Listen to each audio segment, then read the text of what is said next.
Hi students, welcome again with me Pufai. Assalamualaikum warahmatullahi wabarakatuh.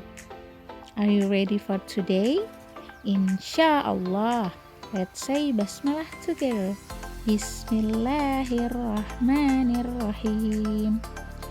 Menyambung pertemuan lalu tentang perjalanan proklamasi kemerdekaan, sekarang kita akan lanjutkan dengan upaya mengisi kemerdekaan Indonesia dengan perilaku yang positif. Perilaku positif itu sebenarnya bertujuan untuk mempererat hubungan masyarakat agar dapat hidup sejahtera. Intinya, kita harus memiliki toleransi dalam keragaman suku, agama, budaya, ras, tidak membeda-bedakan warna kulit, tidak membeda-bedakan berasal dari mana seseorang tersebut. Kita harus memiliki toleransi yang sangat tinggi. Dan juga kita harus saling menghormati dan menghargai antar sesama. Tidak membeda-bedakan teman, tidak membeda-bedakan teman kita di sekolah atau di rumah, atau membeda-bedakan siapa? Kakak kita, adik kita, saudara kita. Pokoknya semuanya kita harus saling menghormati dan juga saling menghargai. Masih ingatkah kalian tentang judul bacaan mencegah COVID-19 yang kita semua bersama menentukan kata kuncinya? Masih ingat? Kemarin kita sudah menentukan kata kunci. Kata kunci adalah kata-kata atau ungkapan yang memiliki keterkaitan makna dengan informasi. Coba kita lihat, kemarin judulnya adalah tentang mencegah bahaya COVID-19. Kata kuncinya 1. Mencegah, 2. Bahaya, 3. COVID-19. Sekarang, dari kata kunci tersebut, kita akan tentukan perkiraan informasinya. Ada yang bisa? Bagaimana Bu cara perkiraan informasinya? Perkiraan informasinya ditentukan dengan melihat kata kuncinya. Yang pertama, mencegah. Berarti cara mencegah COVID-19 ya, kayak gitu ya. Lalu yang kedua, bahaya. Apa saja bahaya COVID-19 itu ya, sehingga kita harus mencegahnya gitu kan. Lalu yang ketiga, COVID-19. Ada yang tahu? Ya, yes, good. Yaitu, apa itu COVID-19? Ya kan? Virusnya tuh seperti apa sih dan lain-lain. Nah, jadi perkiraan informasinya gimana? Tinggal kita susun saja dalam kalimat. Yang pertama, menjelaskan tentang COVID-19. Jadi diurutkan gitu ya. Kira-kira kalau ada sebuah bacaan itu seperti apa. Yang pertama, menjelaskan COVID-19. Oke. Misalkan COVID-19 adalah virus bla bla bla bla bla gitu. Yang kedua, menjelaskan alasan mengapa kita harus mencegah bahaya COVID-19. Yang tadi nih, apa saja bahaya COVID-19 ya.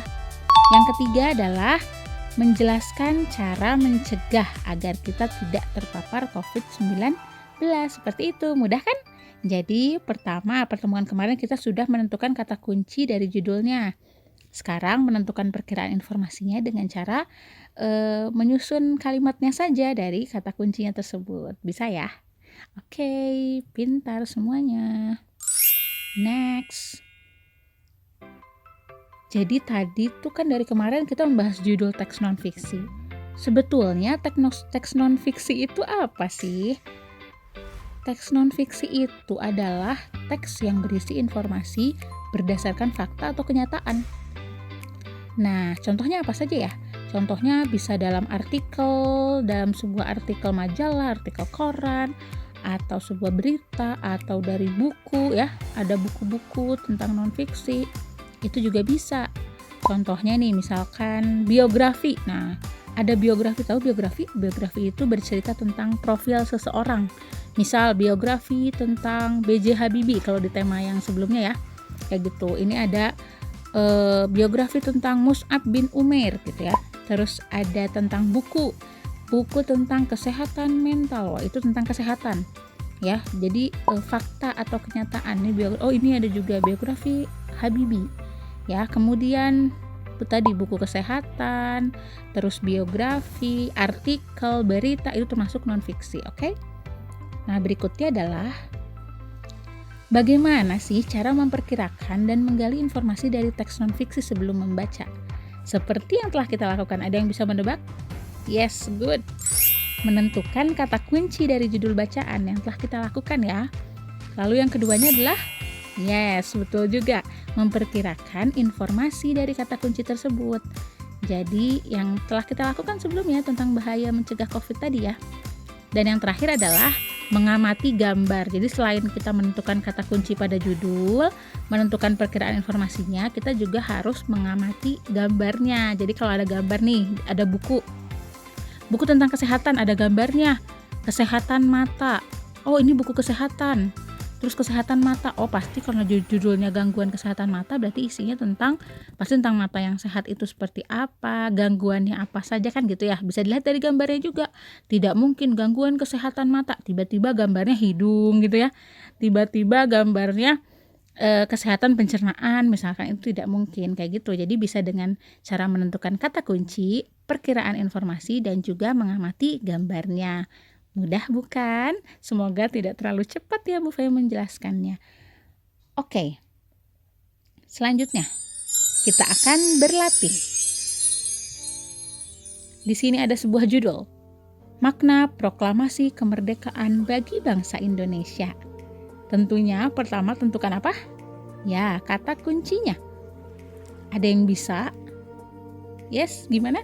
Oke, yang pertama adalah good, makna proklamasi, atau makna doang juga boleh.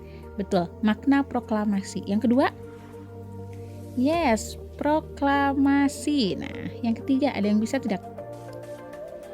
Ya, kemerdekaan bangsa Indonesia. Good job. Setelah kata kunci apa? Ya, perkiraan informasi. Oke, next, perkiraan informasi. Yang pertama, ada yang bisa?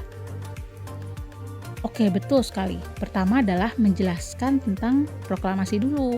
Proklamasi itu apa sih gitu kan? Yang kedua adalah menjelaskan betul sekali makna proklamasinya. Yang ketiga adalah ya menjelaskan tentang arti kemerdekaan bagi bangsa Indonesia itu apa sih gitu kan? Nah, pinter, kita sudah berhasil menentukan kata kunci dan perkiraan informasinya bersama-sama.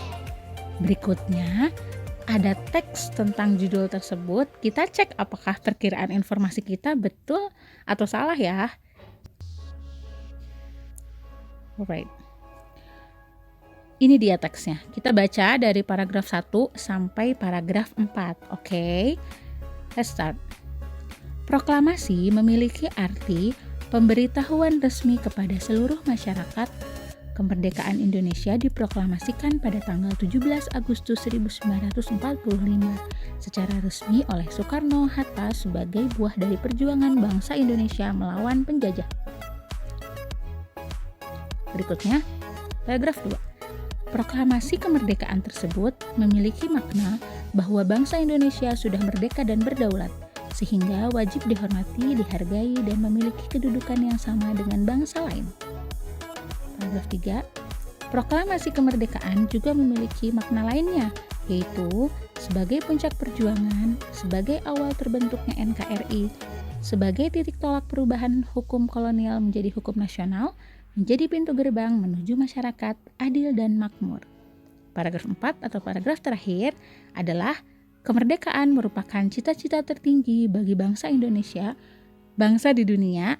Oleh karena itu, kita harus mengisi kemerdekaan dengan hal positif, mempertahankannya agar bangsa kita adil, makmur, dan sejahtera.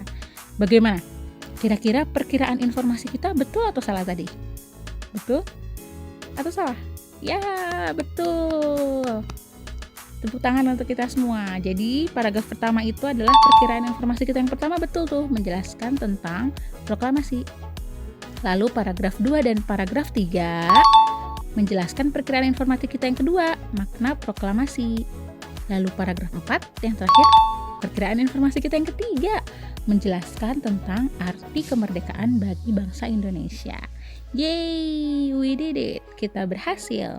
Berarti betul ya perkiraan informasi kita dengan isi teksnya. Ya, bisa ya semuanya. Alhamdulillahirrabbilalamin. Jadi kalian berhasil.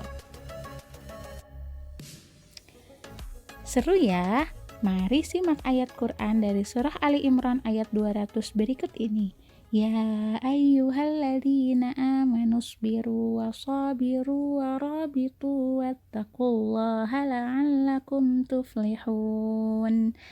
Wahai orang-orang yang beriman, bersabarlah kamu dan kuatkanlah kesabaranmu dan tetaplah bersiap siaga di perbatasan negerimu dan bertakwalah kepada Allah agar kamu beruntung. Diperintahkan dalam ayat tersebut untuk bersabar dan tetap kuat dalam menjaga ketakwaan kita kepada Allah agar perbatasan negeri kita yang sebenarnya ataupun perbatasan negeri diri kita atau hawa nafsu kita dapat dikendalikan agar senantiasa taat dan bertakwa kepadanya. Semoga kita semua menjadi orang-orang yang beruntung. Orang yang beruntung itu yang selamat di dunia dan juga di akhirat. Amin. Let's quick review. Apa saja yang sudah kita pelajari pada subtema 1 kali ini? Bahasa Indonesia adalah tentang teks non-fiksi yang berisi informasi fakta atau berdasarkan kenyataan. Dan teks non-fiksi dapat digali informasinya sebelum membaca dengan menentukan apa? Yes, kata kunci dan juga perkiraan informasinya. Selain itu, kalian juga bisa mengamati gambarnya. Yang kedua adalah PPKN, yaitu kewajiban sebagai warga negara untuk mewujudkan masyarakat sejahtera. Salah satunya dengan mengisi dan mempertahankan kemerdekaan dengan hal positif yang dapat dilakukan di mana saja, di rumah, di sekolah, ataupun di masyarakat. Dan yang terakhir ada IPS. Tentang apa IPS-nya? Yes, proklamasi kemerdekaan itu didapatkan bangsa Indonesia dengan penuh perjuangan, sehingga memiliki makna yang sangat penting. Di antaranya bahwa bangsa Indonesia telah merdeka dan berdaulat sebagai puncak perjuangan, sebagai awal terbentuknya NKRI, sebagai awal mula berlakunya hukum nasional, dan sebagai pintu gerbang menuju masyarakat adil, makmur, dan juga sejahtera. Thanks for attention. Thanks to you all. Sampai jumpa di pertemuan selanjutnya di subtema 2. Saya Alhamdulillah together. Alhamdulillahirabbil alamin. Assalamualaikum warahmatullahi wabarakatuh.